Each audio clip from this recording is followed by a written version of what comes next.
बिस्मिल्लाहिर्रहमानिर्रहीम अस्सलामु अलैकुम वरहमतुल्लाहि वबरकातुहू। आप सबका बहुत बहुत खुश आमदीद मेरे यूट्यूब चैनल के ऊपर। आज की वीडियो में मैं एक बहुत इम्पोर्टेंट टॉपिक डिस्कस करने लगा हूँ आप लोगों से, जो कि है मैरिज इन इस्लाम, इस्लाम में शादी। असल में कुछ चीज़ें ऐसी हैं जो कि हम लोगों ने अपना ली हैं शादी करते वक्त, कि हम वो भूल चुके हैं कि वो हमारे इस्लाम में जायज़ ही नहीं है। और ये वीडियो जितने भी मिनट्स की हो, मेरी आप लोगों से रिक्वेस्ट है, क्योंकि मैं कोई स्क्रिप्ट नहीं लिखता अपनी वीडियो के लिए, मैं डायरेक्ट ऑन लाइव कैमरे पे बात कर रहा होता हूँ। तो मेरी आप लोगों से रिक्वेस्ट है कि आप लोग इस वीडियो को पूरा देखें, और क्या पता अल्लाह पाक इस मेरी बातों में कुछ बरकत डाल दें, जिसकी वजह से आप लोग को कुछ चीज़ें समझ में आ जाए और आप लोग उस पर अमल कर लें। उसको जब शेयर करें तो आपको भी फ़ायदा हो, मुझे भी सवाब मिले। तो खैर, मैं पॉइंट पे बात करूँगा बिल्कुल कि इस्लाम में शादी करना का हुक्म है, निकाह करने का हुक्म है। देखिए, शादी जिस तरह से इस्लाम में करनी चाहिए, जो सुन्नत तरीका है शादी करने का, वो ये है कि निकाह जो है वो आपका मस्जिद में हो और वहीं से रुखसती हो। लेकिन अगर आप कोई रिसेप्शन करना चाह रहे हैं, रात को किसी को खाना खिलाना चाह रहे हैं लोगों को, अपने रिश्तेदारों को, तो वो बड़ी सादगी से, बगैर किसी म्यूजिक के, बगैर किसी ढोलक के, वो आप करें और दुल्हन को घर ले आए। ये टॉपिक थोड़ा सा ऐसा था कि मैं इस पर काफ़ी टाइम सोच रहा था कि वीडियो बनाऊं नहीं बनाऊं, लेकिन जिस तरह से ये चीज़ें बढ़ रही हैं, जिस तरह से हमारे यहाँ इसमें एडिशन हो रहा है चीज़ों का, बारात का हुआ, मायों का हुआ, ब्राइडल शावर, पता नहीं क्या क्या उसमें एडिशन हो गया, उस वजह से मैं ये वीडियो बना रहा हूँ ताकि आप लोग को अवेयरनेस दी जा सके। तो पहली चीज़ हो गई कि निकाह जो है वो आपका मस्जिद में, सुन्नत तरीका, और वहीं पे उसी दिन रुखसती। ये कोई नहीं कि निकाह 1 साल पहले हो रहा है और 1 साल बाद जाके आप उसका जो है रुखसती हो रही है, बारात हो रही है।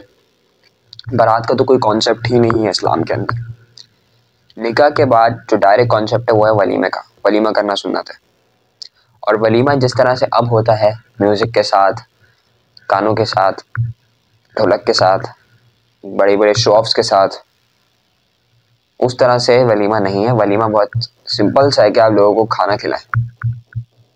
ठीक है, आप हॉल बुक करा लें, हॉल में आप करें लाइटनिंग वाइटनिंग, लेकिन ये नहीं कि पॉपअप्स लाइट चल रही हो, एंट्री हो रही हो और म्यूजिक बज रहा हो, ढोलक बज रहे हो। This is not the way. अभी रिसेंटली मैं किसी शादी में गया था, वहाँ पे अजीब सा माहौल लगा कि औरतें तक उस ढोलक पे आके नाच रही हैं। मतलब शर्म का मुकाम है हम लोगों के लिए।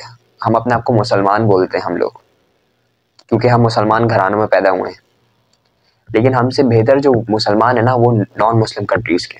For example Canada. कनाडा की बहुत बड़ी एग्जाम्पल, अभी हम बात कर रहे थे, मेरी फैमिली बैठ के इसी में बात कर रही थी कि कनाडा में जो लोग मुसलमान हो रहे हैं, क्योंकि वहाँ पे डॉक्टर फरहत हाशमी जो है वो अपने लेक्चर्स बहुत ज़्यादा करती हैं, तो बहुत सारे लोग वहाँ पे मुसलमान हुए हैं। तो वहाँ के जो मुसलमान जो लोग हुए हैं ना, वो सही मानों में मुसलमान हुए हैं। उन लोग के घर में टीवी नहीं होता, वो लोग शादियाँ सुन्नत के मुताबिक करते हैं। अभी रिसेंटली हमारी कोई रिलेटिव आई हुई थी, बहुत दूर की रिलेटिव है, मैं उनको जानता भी नहीं हूँ, मेरी अम्मी बता रही थी कि कनाडा से वो आई और वहाँ पे उन्होंने यहाँ पे आकर उन्होंने शादी देखी, तो वो कहने लगी कि मेरी बच्ची यहाँ पे परेशान हो गई कि ये शादी हो रही है, क्या हो रहा है। तो मतलब यहाँ पे जितना क्या बोलना चाहिए कि यहूदी स्टाइल अपनाया गया है ना, वहाँ कनाडा में जो मुसलमान है उन्होंने नहीं अपनाया हुआ। वो सही मानो मुसलमान है, वो वक्त की पाबंदी करते हैं, वो अपने जो अफेयर्स अपने कारोबार में जो है वो सूद नहीं खाते, वो अपने कारोबार को ईमानदारी से चलाते हैं। लेकिन यहाँ पे हर चीज़ उलट है। यहाँ पे हमारे यहाँ शादियों में मायों का कॉन्सेप्ट, मेहंदी का कॉन्सेप्ट, बारात का कॉन्सेप्ट, अब ब्राइडल शावर, पता नहीं क्या क्या कॉन्सेप्ट जो है वो आ गए, ढोलक का कॉन्सेप्ट, फिर कौन कौन सी रस्मों का कॉन्सेप्ट। मतलब यार क्या, मतलब क्या कह सकते हैं। आप किसी पे इतना बोझ डाल ले हो, आपको क्या पता कि वो बंदा अफोर्ड कर सकता है नहीं कर सकता। फॉर एग्जाम्पल एक लड़की का बाप है, क्या पता उसके पास इतने रिसोर्सेज ना हो कि वो बारात का इवेंट अरेंज कर पाए, या इतने लोगों को खाना खिला पाए, या इतनी रस्मात अदा कर पाए। और दूसरी चीज़ जो बहुत से लोग करते हैं, जहेज। देखिए, जहेज लेने से मना फरमाया है, मना इस सेंस में कि आप खुद मांगे। जहेज में क्या क्या चीजें आई थी सुन्नत में, अगर हो तो हमारे यहाँ तो जहेज पता नहीं क्या क्या दिया जाता है। जो चीजें सुन्नत के हिसाब से आई थी वो बर्तन आए थे, और पता नहीं जो क्या कहते हैं मट्टी के बर्तन वगैरह, ये सब चीजें आई थी सुन्नत के अंदर तो। और हमारे यहाँ बड़े बड़े फ्रिज दिए जाते हैं, फर्नीचर दिया जाता है, और लोग बाकायदा मांगते हैं लड़के वाले। तो ये बहुत गलत है। जहेज लेना, जहेज लेने को तो ऐसे लानत बोला जाता है, लेकिन वैसे ये सुन्नत के हिसाब से देखा जाए तो सुन्नत के हिसाब से क्या क्या चीजें थी, लेकिन हम लोगों ने इसको लानत बना दिया किसी भी लड़की के बाप पे बोझ डाल के। और ये है कि खुद पे भी बोझ इतना डाला, खुद इतना पैसा उड़ा दिया इन सब इवेंट्स के ऊपर, लेकिन अगर उन्हीं पैसों से किसी और गरीब के बेटी की शादी या बेटे की शादी करवा देते तो क्या ही बात थी। या किसी गरीब को उस पैसों से खाना खिला देते, किसी फाउंडेशन में आप लगा देते, पैसा किसी भी अच्छे काम में लगा देते। आपने इतना पैसा जो है वो 5-6 इवेंटों में लगा दिया शादी के, कवाली नाइट हो रही है, पैसे उड़ रहे हैं उसके अंदर, और पता नहीं क्या क्या नहीं हो रहा, कॉन्सर्ट्स हो रहे हैं शादियों के अंदर, और फिर नतीजा क्या निकलता है वो सबके सामने होता है। कभी कभी शादियां नहीं चल पाती, कभी उसमें बहुत मसले मसाइल आ रहे होते हैं। क्यों आ रहे होते हैं? क्योंकि शादियों में वो काम किए गए जो कि इस्लाम के खिलाफ थे, जो कि अल्लाह पाक ने मना फरमाए। तो फिर कैसे शादी में बरकत होगी? और जो शादियां सुन्नत के मुताबिक की जाती हैं अल्लाह पाक उसमें खुद बरकत डालते हैं। तो हमारे यहाँ जो कॉन्सेप्ट हो गया ना वो सारा यहूदियों से अडॉप्ट किया हुआ हो गया है। बर्थडे का कॉन्सेप्ट हो गया, बारात का कॉन्सेप्ट हो गया, शादी में नए नए कॉन्सेप्ट आ गए, फोटोग्राफी का कॉन्सेप्ट हो गया, और अलग अलग एंगल से फोटोग्राफी का कॉन्सेप्ट हो गया। तो दिस इज फर्स्ट। हम अपने आप को मुसलमान बोलते हैं, लेकिन हमारे काम कैसे हैं? हमारे काम के आप तो मार के उस तरह से हैं, एक मुसलमान वाले काम है हमारे? नहीं है, बिल्कुल भी नहीं। अल्लाह पाक ने हमें मुसलमान घराने में पैदा किया, हमें तो शुक्रगुजार होना चाहिए। अगर हम नॉन मुस्लिम किसी घर में पैदा हुए थे तो हम तो बिल्कुल ही राह रास्ते ही ना होते। जो हम काम कर भी रहे होंगे मुसलमान वाले वो भी हम ना कर रहे होते। तो अल्लाह पाक का शुक्र अदा करें कि अल्लाह पाक ने हमें मुसलमान घरानों में पैदा किया, और हम उसका वही काम करें जो अल्लाह पाक ने हमें कहे करने को। फिर आप कैसे मुसलमान हैं कि जब आप वो काम नहीं कर रहे जो कि अल्लाह पाक ने बोले, और वो काम कर रहे हैं जो कि अल्लाह पाक ने नहीं बोले? वो आप तो वो काम कर रहे हैं जो कि यहूदी लोग करते हैं। क्रिसमस जो है वो उनका उनका कॉन्सेप्ट है, वो हमारे यहाँ मनाया जा रहा है। बर्थडे का कॉन्सेप्ट उनका है, हमारे यहाँ हुआ जाता है। बारात का कॉन्सेप्ट उनका है, हमारे यहाँ हुआ जाता है। ब्राइडल शावर का कॉन्सेप्ट, मतलब पता नहीं कोई नई नई चीजें आ गई हैं। और ये ब्राइडल शावर तो कुछ नया आया, पता नहीं इसके में क्या होता है, डोंट नो। और मायो का कॉन्सेप्ट हो गया, मेहंदी का कॉन्सेप्ट हो गया, एक एक साल बाद जो है वो निकाह के रुखसती हो रही है। तो ये तो गलत है, ऐसा कहीं नहीं लिखा इस्लाम में। इस्लाम में जो सुन्नत तरीका था वो यही था कि मस्जिद में निकाह करो, घर लेके आओ और वलीमा करो सुन्नत के मुताबिक, बस शादी हो गई। ये कहीं नहीं लिखा कि आपको इतने लोगों को खाना खिलाना है, या आपको 800 लोगों के हॉल का अरेंजमेंट करना है, या आपको 1000 लोगों को खाना खिलाना है, 4-4 आइटम रखने हैं, 10-10 आइटम रखने हैं, 3 टाइप का मीठा रखना है, 2 टाइप की कोल्ड ड्रिंकें रखनी है। ये कहीं नहीं लिखा। ये कहीं नहीं लिखा कि आपको कपड़े बना के देने हैं, ये कहीं नहीं लिखा आपको फर्नीचर देना है, ये कहीं नहीं लिखा कि आपको पैसे देने हैं। हक महर होता है, हक महर की रकम जो है वो दोनों के डिसाइड की जाती है, लड़का और लड़की के फैमिली के बराबर में आपस में डिसाइड की जाती है, वो एक अलग चीज है। लेकिन वैसे तो कुछ नहीं बोला हुआ ना देने को। तो हमारे यही मसला है कि we are not following our Islam. हम जब तक अपने इस्लाम को फॉलो नहीं करेंगे ना, हम कभी कामयाब नहीं हो सकते। क्यों हमारा मुल्क डाउनफॉल में, क्यों हम लोगों के घर में बरकतें नहीं है, क्यों आपस में लड़ाइयाँ होती हैं हमारे यहाँ? इसी वजह से होती हैं कि हमने वो चीज़ें अडॉप्ट नहीं की हुई जो हमें करनी चाहिए थी। हमारे यहाँ लोग दिन के 12-12 बजे उठ रहे होते सो के, जबकि हुक्म है कि जल्दी उठो। तो सारा मसला यही कि हमने उन चीज़ों पे काम नहीं किया जिन पे हमें करना चाहिए था।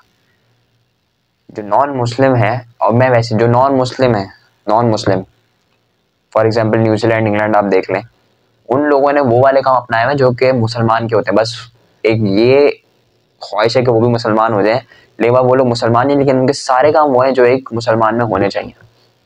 वो लोग दाढ़ी रखते हैं, वो लोग टाइम की पाबंदी करते हैं, साफ सुथरे रहते हैं, कारोबार में हम ईमानदारी से चलते हैं।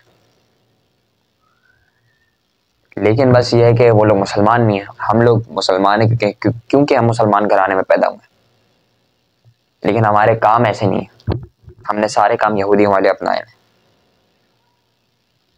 तो शादी का जो कॉन्सेप्ट है ना, उसको हमने बहुत भारी बना लिया है। एक लड़की का बाप 15 साल पहले से सोच रहा होता है कि मुझे इतने पैसे इकट्ठा करने अपनी बेटी की शादी करने के लिए। क्यों? क्योंकि मुझे हॉल बुक कराना है बारात के लिए, मुझे अब जो निकाह में भी जो है वो बहुत सारी चीज़ें होने लगी हैं, तो मुझे निकाह के काम भी करने हैं, मुझे निकाह के पैसे भी चाहिए, मायो मेहंदी का फंक्शन होना है, मुझे जहेज देना है। इतना बोझ डाल देना किसी पे गलत है, मना फरमाया इस्लाम में। और खुद लड़के वालों को भी ख्याल करना चाहिए लड़की वालों का। अब मैं आपको एग्जांपल देता हूँ कि अगर एक लड़का वाला है, वो चाहता है मैं सादगी से शादी करूँ, और एक लड़की वाले हैं वो चाहते हैं कि हम धूमधाम से शादी करें, हमें फंक्शन भी करना है, हमें सब करना है, हमें वो सब करना है।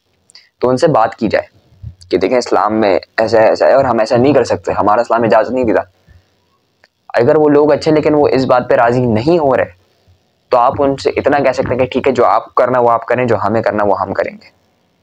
फॉर एग्जाम्पल मैं एग्जाम्पल देता हूँ कि मैंने ये भी देखा कि पर्दा सिस्टम जो कि होना चाहिए हमारी शादी हॉलों में, तो लड़की वालों ने ये बोला कि हमें पर्दा सिस्टम नहीं करना। उनसे बात की कि वो लोग नहीं माने, ठीक है हमने कर दिया। एग्जाम्पल दे रहा हूँ मैं आपको। लेकिन लड़के वालों जो कि चाहते थे कि पर्दा सिस्टम हो, उन्होंने अपने फंक्शन में यानी कि वलीमे के फंक्शन में उन्होंने पर्दा सिस्टम रखा। अच्छा एक चीज़ और, ज़रूरी नहीं है कि जो बारात का फंक्शन जिसका कोई कॉन्सेप्ट नहीं है इस्लाम के अंदर, वो जो है लड़की वाले करें और वलीमे का फंक्शन लड़के वाले करें। भाई लड़के वाले अगर इस्तिताअत रखते हैं इतनी, तो वो बारात के फंक्शन में भी हाथ बढ़ा सकते हैं, या निकाह के फंक्शन में, जैसे निकाह के रिसेप्शन हो रहा है उसमें हाथ बढ़ा सकते हैं। तो ये कोई फिक्स नहीं लिखा हुआ कहीं पे भी, जिसको हम फिक्स कर लेते हैं ना, वो कहीं फिक्स लिखा हुआ नहीं है। तो इस चीज़ को ज़रा समझने की ज़रूरत है कि हर चीज़ को फिक्स नहीं करना चाहिए। कुछ चीज़ें ऐसी भी हैं कि लेके चलनी पड़ती हैं। आपको सामने वाले को देखना पड़ता है कि वो कितना उसके अंदर कैपेबिलिटी, वो कितना अफोर्ड कर सकते हैं या मैं कितना अफोर्ड कर सकता हूँ। ये दोनों को एक दूसरे का माइंड ऐसा बना होना चाहिए।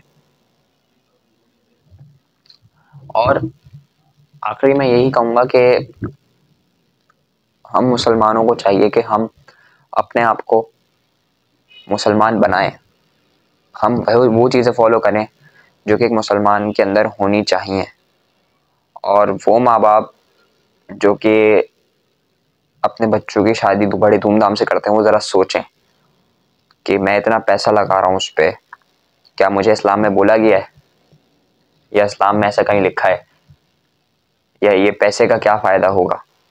अपने बच्चों को पहले से ही ट्रेन करें कि बेटा तुम्हें सादगी से शादी करनी है।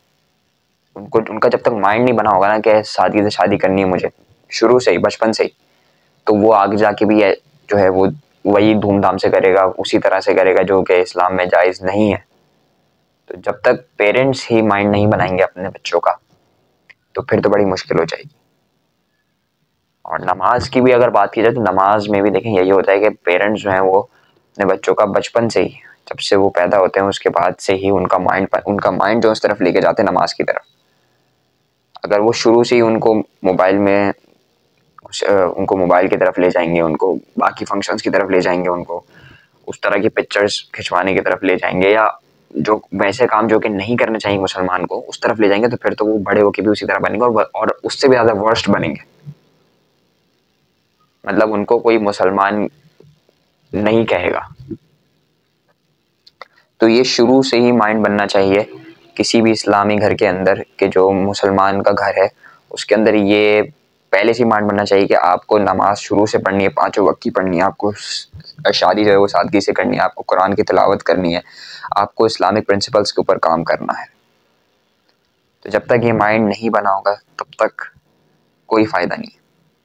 और जाते जाते दोबारा से अपनी आवाज़ को उठाऊँगा फ़लस्तीनियों के लिए कि बहुत बुरे हालात है वहाँ पे अभी भी। मीडिया ने दिखाना छोड़ दिया, क्योंकि मीडिया एक सर्टेन टाइम तक कोई चीज़ दिखाता है, उसके बाद वो भी चुप हो जाता है। मीडिया ने अब बहुत कम कर दिया दिखाना, और वहाँ पे समझे एक तरह से नस्ल कुशी कर दी गई है। बैतुल मुक़द्दस को डिस्ट्रॉय करा जा रहा है। हम दुआ के अलावा कुछ नहीं कर सक रहे, तो दुआ लाजमी करें, हर फ़र्ज़ नमाज के बाद उनके लिए दुआ करें, और जिस तरह से भी उनके लिए काम कर सकते, चाहे वो सोशली काम कर सके, चाहे वो फाइनेंशियली काम कर सके, उनके लिए काम करें। This is very important as a Muslim कि अपना हम रोल अदा करें उनके लिए। तो यही थी मेरी आज की वीडियो। उम्मीद है कि आप लोग को वीडियो पसंद आई होगी। उम्मीद है कि जो मैंने बातें इस वीडियो में कही हैं, जो मैरिज के कॉन्टेक्स्ट से मैंने और भी चीज़ें बताई हैं, उम्मीद है कि वो आप लोग को समझ आएंगी और आप लोग उसमें इम्प्लीमेंट करने की कोशिश करेंगे। और इस वीडियो को सदका जारी समझ के ज़्यादा से ज़्यादा शेयर करें। हो सकता है आपके शेयर से कोई और इस बातों को समझ जाए, उस पर अमल करने लग जाए, तो आपको मरते दम तक सवाब मिलेगा। तो यही थी मेरी आज की वीडियो। बहुत सारा ख्याल रखिएगा। इंशाल्लाह मिलते हैं अगली किसी इस्लामिक वीडियो के अंदर। अल्लाह हाफ़िज़।